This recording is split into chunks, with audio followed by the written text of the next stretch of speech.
Connery, thanks very much for joining us. Now, you actually got the disease early on. You recovered from it. Just talk us through the different stages and what they felt like. Yeah, so this particular virus, it happens in different stages, as you said. You get better before you get worse. So in my case, the first stage was I had the cold. Just a common cold. My nose was stuffy. I had ear problems, sinus problems, that sort of thing. But then you get better before you get worse. So I was getting better, and that's when I got hit with the flu. Now, I've had the flu half a dozen times, and this was probably the worst I've felt with that. It really was quite bad. It wasn't life-threatening, but I did feel terrible. With the flu, I was stuck in bed. I had a headache. I just generally feeling unwell. I was getting better from the flu, and that's when I got hit with pneumonia. Now, the pneumonia, I've never had that before, so that was quite serious for me, and that's the point I went to hospital. And when you had the pneumonia, just describe to us, and we've all heard the word, but none of us, or most of us, don't know what it feels like. What did that feel like to you? Yeah, so pneumonia, it feels like you've only got 20% of your lungs working. You can't take a full breath like you need to. If you stand up and go and walk into the kitchen, you're out of breath because you just can't get that breath. It also sounds like you're breathing through a bag. Your breath is very crackly and croaky. It generally is not a fun thing at all, and it can be very, very serious. And you're young and you look healthy, so that must have been a really scary thing.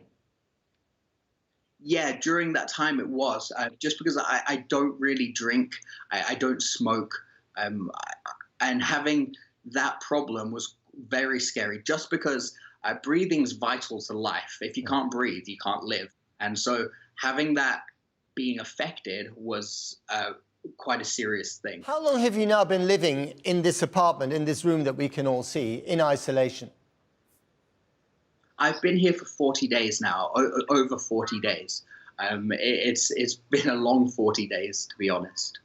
And how does that feel, 40 days? Because you're on your own, right? You have a cat, but you're on your own. You're not living with other people. Yeah, well, with the technology age now, I can message somebody straight away all over the world. So it's not very lonely as such. I can speak to people on Facebook, on my phone. No problem with that. But the actual interpersonal interaction that I'm lacking, that definitely is taking a toll. So do you miss the face-to-face contact with other people?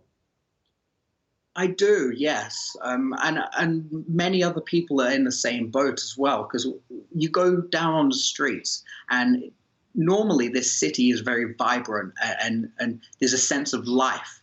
You go on the streets at night, there's people dancing, people singing, people with families, and at the moment there's just nothing like that. Anybody that you do see, they have a mask on, they're going to do something and they go straight home. There's no lingering, there's no groups of people chatting. It's quite sad, really. What about your mental health and the mental health of the people that you're communicating with in Wuhan? Mental health-wise, we're all in the same boat. There's nothing we can do about it, so there's no point us being down or being unhappy. It's just, it is what it is. It will be gone soon. We'll get over it. Do you imagine people in Britain living the same way that you're living at the moment because they have to, because of the rate of infection? No, I don't. I think that lifestyle is very different here in China. There's no Western influence. It is completely foreign to what we would be used to. I believe that a lockdown of a week or maximum 2 weeks in the UK would be fine, but then people would be wanting to get out. People would be wanting breaking the curfew. And there's no way that the government could really stop them doing that. So considering what you've had to go through, do you think that eventually you will feel safer in China when it comes to the virus than if you were living in the UK? I believe yes and no. The city that I'm in, it's very densely populated. You've got thousands of people in the same area. So I believe that the spread happened here so fast because of that. But back in the UK, I believe that the government will have a handle on it and will be able to deal with it in the manner that they should. So you don't think that levels of isolation that we're seeing in China at the moment, that you've been experiencing yourself, will be necessary in the UK?